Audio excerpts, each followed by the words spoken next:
diputada Perla. Buenas tardes. Buenas tardes. Bienvenida. Gracias. Acabas de enunciar las motivaciones por las que quieres ser consejera y hablabas precisamente de un cambio de paradigma.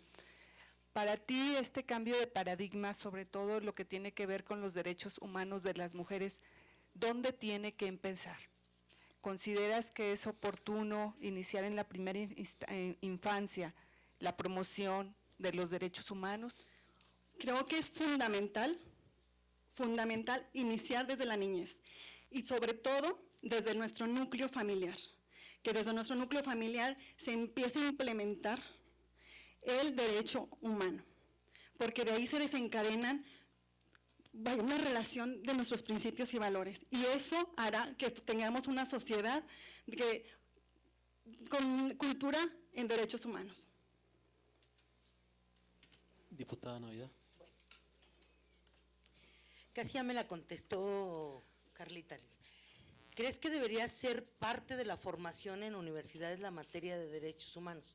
Porque nos dicen que sí, pero la verdad, ¿tú qué opinarías al respecto? Y la otra sería, en ese rescate a la dignidad humana que te ha tocado, por lo que nos dices, te ha tocado hacer lo propio, hacer lo que tú tienes que hacer para rescatar la propia. Yo creo que tú tocaste a lo mejor las fibras de muchos de nosotros, porque no se puede dar lo que no se tiene. Y si no nos respetamos a nosotras mismas, es difícil decir, ay, pues voy a hacer que mis hijas se respeten. Creo que por ahí tocaste algo muy importante, o como papás, o como hermanos, o como esposos, pues a veces también hablamos mucho del tema de las mujeres, pero nuestro gran problema es que a lo mejor el papá que tuvimos no se respetaba ni a él mismo, y entonces pues no ayudó a que la mamá nos diera esa, o sea, todo tiene que ver, ¿no?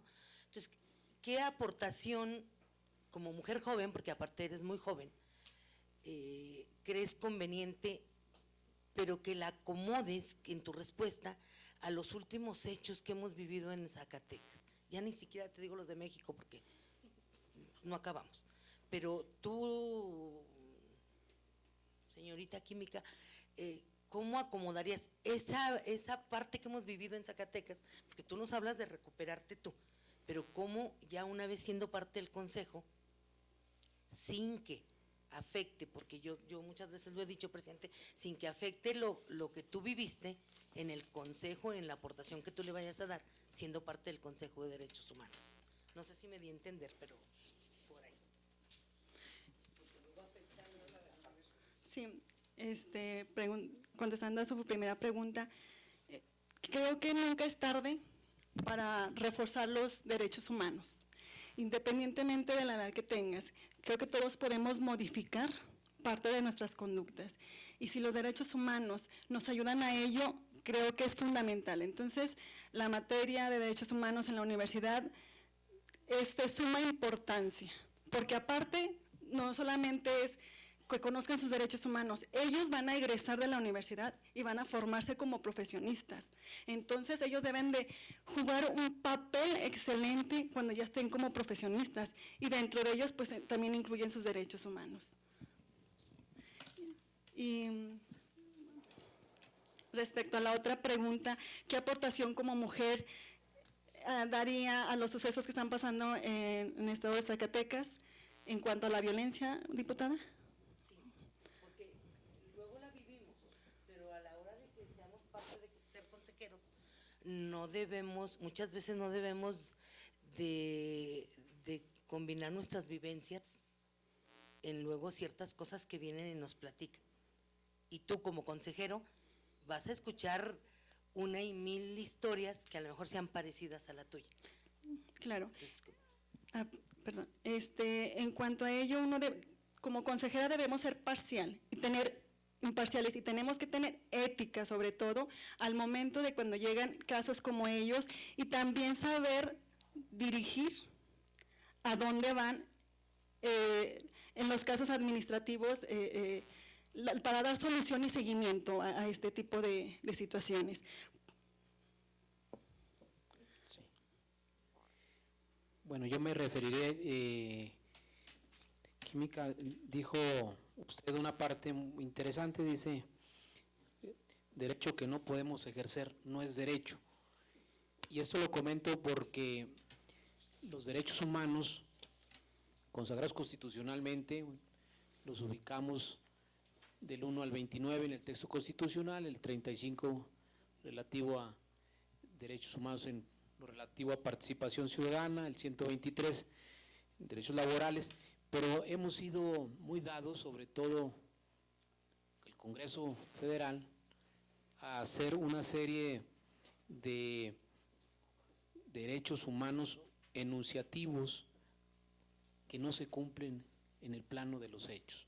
Y uno de esos derechos humanos es el derecho a la alimentación, pero hemos hablado del derecho a la vivienda, del derecho a la salud, del derecho al agua, al medio ambiente, derechos humanos enunciativos que ahora sí que derecho que no se cumple o no se respeta, pues no es derecho, no se ejerce.